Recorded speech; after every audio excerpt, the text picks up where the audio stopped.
میں نے ایک آدمی کو دیکھا، سمجھدار آدمی، بظاہر دیندار آدمی، نمازوں کا پابند آدمی، وہ چھوٹے بچوں کو جو ہے گالیاں سکھا رہا تھا۔ مجھے بڑا افسوس ہوا۔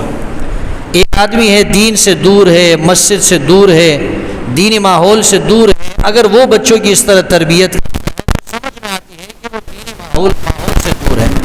ایک آدمی نماز کا بھی پابند ہے، شریعت کا بھی پابند ہے، یعنی شریعت کی پابندی کا مطلب یہ ہے کہ اس کو بظاہر اس کا حلیہ بھی دیندار لوگوں کا ہے اور اس کو دینی احکامات کا بھی پتہ ہے، لیکن وہ بچوں کو غلط چیزیں سکھا رہا ہے، غلط تربیت کر رہا ہے، گالیاں ان کو سکھا رہا ہے۔ اور جب کسی نے ان سے کہا کہ آپ بچے کی غلط تربیت کر رہے ہیں تو کہنے لگا کہ رسول اللہ صلی اللہ علیہ وسلم نے بچوں سے پیار کیا ہے، بچوں سے محبت کی ہے۔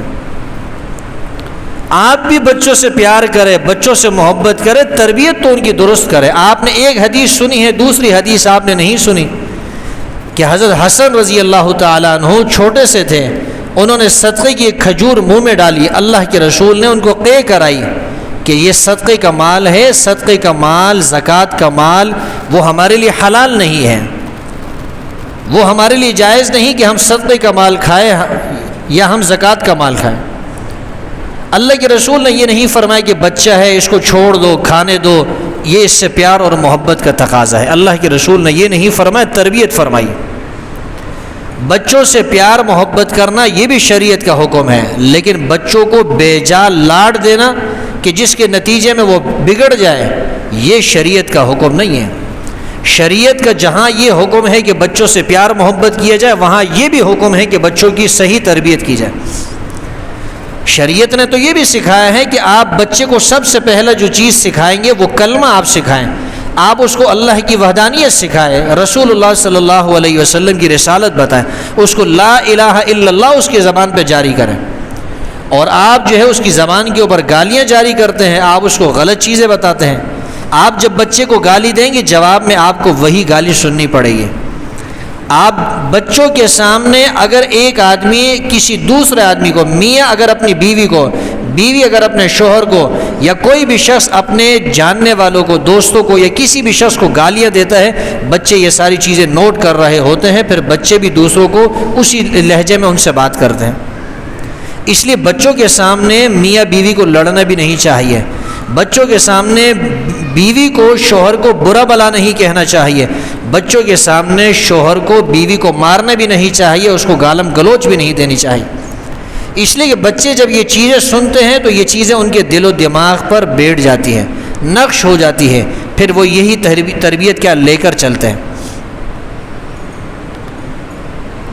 ایک آدمی جو ہے وہ اقرع بن حابس رضی اللہ تعالیٰ عنہ، اس نے دیکھا کہ اللہ کے رسول نے کسی بچے کا بوسہ لیا، اس کو پیار کیا، وہ کہنے لگے اللہ کے رسول میرے 10 بچے ہیں، میں نے آج تک کسی کا بوسہ نہیں لیا۔ اللہ کے رسول نے فرمایا اللہ نے آپ کے دل کو سخت کر دیا ہے، میں کیا کر سکتا ہوں۔ یعنی بچوں سے پیار بھی کرنا چاہیے، محبت بھی کرنی چاہیے۔ اللہ کے رسول جب میدان جہاد سے واپس آتے تھے اور صحابہ کرام جب آپ کے استقبال کے لیے کھڑے ہوتے تھے تو چھوٹے بچے بھی استقبال کے لیے کھڑے ہو جاتے۔ اللہ کے رسول چھوٹے بچوں کو اپنے ساتھ سواری کے اوپر بٹھا لیا کرتے تھے تاکہ بچوں کو خوشی محسوس ہو، ان سے محبت کا اظہار ہو۔ اللہ کے رسول نے محبت فرمائی ہے بچوں سے، اس میں کوئی شک نہیں ہے۔ بچے کھیل رہے ہیں، اللہ کے رسول گزر رہے ہیں، آپ نے سلام کیا، یہ تربیت ہے۔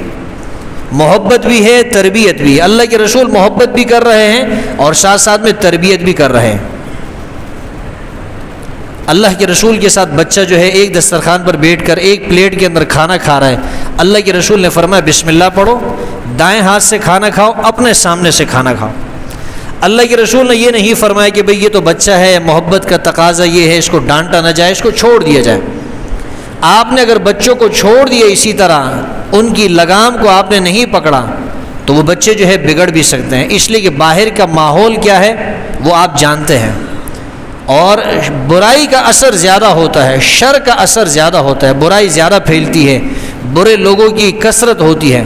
اس لیے بچے کی تربیت آپ نہیں کریں گے تو وہ برے لوگوں کے ہاتھ میں جائے گا، بری صحبت میں جائے گا، برے ماحول میں جائے گا، وہ برا اثر لے گا، اس کی تربیت جو ہے وہ بگڑ جائے گی۔ حدیث میں آتا ہے کہ آپ نے بچے کا نام بھی صحیح رکھنا چاہیے۔ آپ جب بچے کا نام رکھتے ہیں، بچے کا نام بھی آپ کو صحیح رکھنا چاہیے، غلط نام آپ نے نہیں رکھنا ہے۔ ایسا نام رکھے کل کو بچے اس کا نام بگاڑے، کل اس بچے کے اوپر اس نام کا اثر ہو جائے.